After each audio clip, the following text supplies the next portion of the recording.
Hi friends, నమస్తే. Welcome back to our channel. ఈరోజు మన వీడియోలో హోటల్ స్టైల్ దాల్ రెసిపీని ఇంట్లోని చాలా టేస్టీగా ఈజీగా ఎలా తయారు చేసుకోవాలో ఈ వీడియోలో చూసేయండి.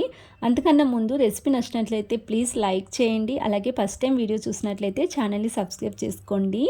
ఇప్పుడు హోటల్ స్టైల్ దాల్ రెసిపీ కోసం ముందుగా ఇక్కడ 1 కప్పు కందిపప్పుని తీసుకున్నాను. పప్పుని కొంచెం నీళ్లు వేసుకుని 2-3 సార్లు శుభ్రంగా కడిగి తీసుకోండి.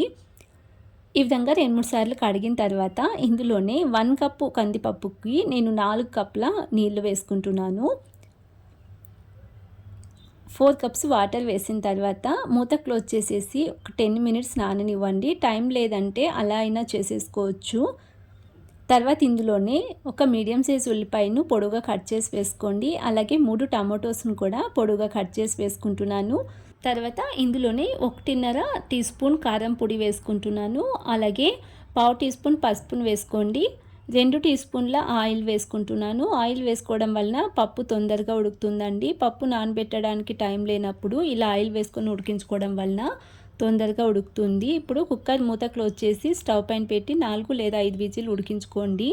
5 విజిల్ వచ్చిన తర్వాత కుక్కర్ ప్రెషర్ నార్మల్గా పోయి చల్లారిన తర్వాత ఓపెన్ చేసుకోండి. చూడండి, పప్పు మెత్తగా ఉడికిపోయింది. 1 కప్పు కందిపప్పుకి 4 కప్పుల వాటర్ వేసుకున్నాం కదా, పప్పు కన్సిస్టెన్సీ కరెక్ట్గా వచ్చింది. ఇప్పుడు జస్ట్ గరిటెతోనే ఈ విధంగా మిక్స్ చేసుకోండి, లేదంటే మ్యాషర్తో అయినా మ్యాష్ చేసుకోవచ్చు. ఇలా గరిటెతో మిక్స్ చేసుకుంటే సరిపోతుంది. నెక్స్ట్ ఇందులోకి నేను ముందుగానే నానబెట్టి పక్కన పెట్టుకున్న చింతపండు రసం వేసుకుంటున్నాను. చింతపండు పులుపు కరెక్ట్గా చెక్ చేసుకుని వేసుకోండి, మరీ ఎక్కువైపోతే అసలు బాగుండదు. అలాగే రుచికి సరిపడా సాల్ట్ని కూడా వేసుకుని మిక్స్ చేసుకోండి. ఇప్పుడు పప్పు కన్సిస్టెన్సీ చూసుకుని పప్పు కొంచెం పలుచగా కావాలనుకుంటే వాటర్ వేసుకోవచ్చు. నేను ఇక్కడ ఒక 1/4 కప్పు వాటర్ని వేసుకుని మిక్స్ చేసుకున్నాను. ఇప్పుడు స్టవ్ ఆన్ చేసేసుకుని లో ఫ్లేమ్లోనే ఒక 2 నిమిషాల పాటు ఉడికించుకోవాలి. అలాగే చిన్నగా కట్ చేసుకున్న కొత్తిమీరని వేసుకుని ఒక 2 నిమిషాల పాటు ఉడికించుకోవాలి. ఇలా వాటర్ వేసుకోవడం వలన ఒక 2 నిమిషాల పాటు ఉడికించుకోండి. వాటర్ వేసుకోకపోతే ఉడికించిన అవసరం ఏం లేదండి. ఈ విధంగా ఇది ఉడికేలోపే మరో పక్కన పోపు రెడీ చేసుకోవాలి. ఇలా 2 మినిట్స్ ఉడికించేసి స్టవ్ ఆఫ్ చేసేసి పక్కన పెట్టుకోండి. తర్వాత పోపు కోసం ఇక్కడ స్టవ్ పైన ఫ్యాన్లోకి 2 స్పూన్ల ఆయిల్ వేసుకుని ఇందులోనే 1 టీ స్పూన్ శనగపప్పు వేసుకుంటున్నాను. అలాగే 1 టీ స్పూన్ మినపప్పు వేసుకోండి. తర్వాత 1/2 టీ స్పూన్ ఆవాలు, 1/2 టీ స్పూన్ జీలకర్రను వేసుకుని లో ఫ్లేమ్లోనే కొంచెం దోరగా వేయించుకోవాలి. హై ఫ్లేమ్లో ఫ్రై చేసుకోకూడదండి, లో ఫ్లేమ్లో వేయించుకుంటేనే బాగా వేగుతాయి. నెక్స్ట్ ఇందులోనే 5-6 వెల్లుల్లిపాయలను దంచి వేసుకోవాలి. తర్వాత 2 పచ్చిమిర్చిని రౌండ్గా కట్ చేసి వేసుకోండి.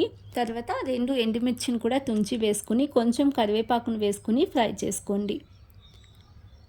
లో ఫ్లేమ్లోనే కలర్ చేంజ్ అయ్యేంత వరకు ఫ్రై చేసుకోండి. ఇలా ఫ్రై అయిన తర్వాత ఇందులోనే చిటికెడు ఇంగువను వేసుకుని మిక్స్ చేసుకుంటున్నాను. లో ఫ్లేమ్లోనే ఒక 2 నిమిషాల పాటు ఈ విధంగా ఫ్రై చేసుకుని మనం ఇందాకే పక్కన పెట్టుకున్న పప్పుని ఇందులో వేసుకోవాలి.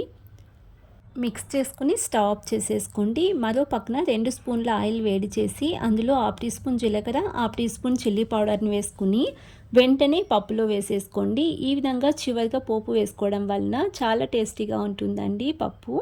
ఒకసారి ఈ విధంగా మీరు ట్రై చేసి మీకు ఎలా కుదిరిందో తప్పకుండా కామెంట్ సెక్షన్లో తెలియచేయండి. అలాగే రెసిపీ నచ్చినట్లయితే ప్లీజ్ లైక్ చేయండి. Thanks for watching.